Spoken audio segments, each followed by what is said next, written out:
the fight against climate change can feel like an endless uphill battle. The question of what can we do is an overwhelming one. But one answer may be smaller than you think, or so much bigger.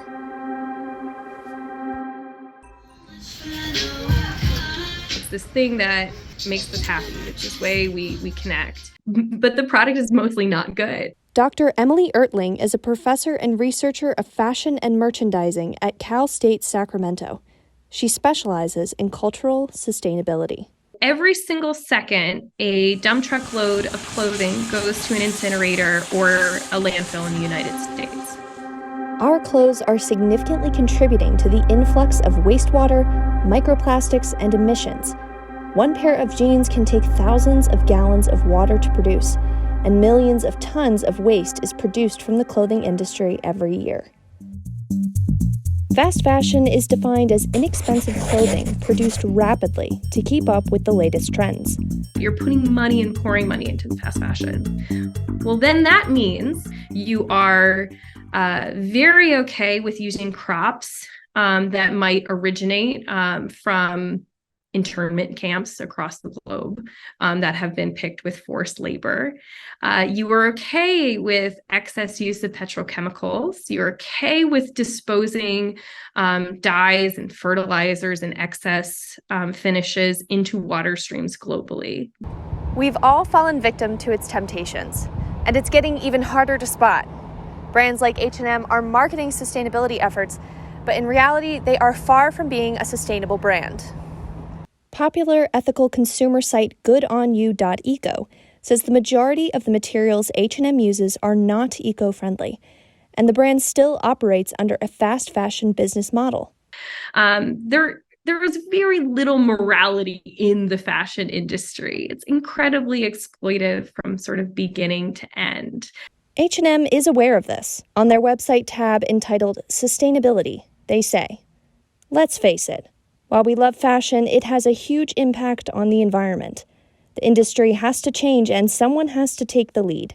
So let's make that us." They even have pages of reports on their site about their sustainability practices.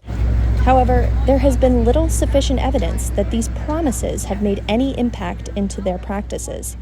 And a study by Business Publication Quartz found that H&M has been marketing certain items as being a lot better for the environment than they actually were. There were even a few cases that Quartz described as deceptive to consumers. We reached out to H&M for comment, but we have yet to receive a response. And H&M isn't alone in this. Stores like Zara, Primark, and even Target follow the fast fashion model.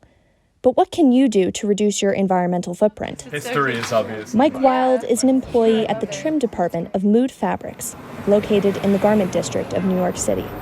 We do offer some sustainable fabrics, and we do, try not to overcut. I don't want you to take 10 and throw 5 away. Wild helps people make their own clothes, which can be a great sustainable habit. But of course, that's not a viable option for everyone. But Wild says no matter what, you should be paying attention to what you buy.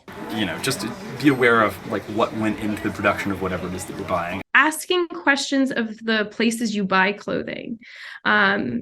Where was this manufactured? Who made my clothes? Can you tell me about the working conditions? And more importantly, Wild stressed the significance of what he calls the post-life. After 10 years, almost every garment is going to start to show some wear and tear. Are you then going to throw it away? When you throw it away, is it going to, biodegrade? Or is it going to stay in a landfill for the rest of eternity? However, Ertling believes only one thing can truly change what she calls this broken industry. Corporations like to hide behind smoke and mirrors and not take accountability for what's happening. At this point, we need to sort of battle this legislatively. Go the legislative, see what's happening, speak to the people within that represent you about the atrocities that are happening in the fashion industry. Our fashion is coming at a cost, and reducing that cost is no easy task. But as Ertling and Wild say, being aware of your habits and making change is a good place to start. For Focus Fashion, I'm Emma Caughlan.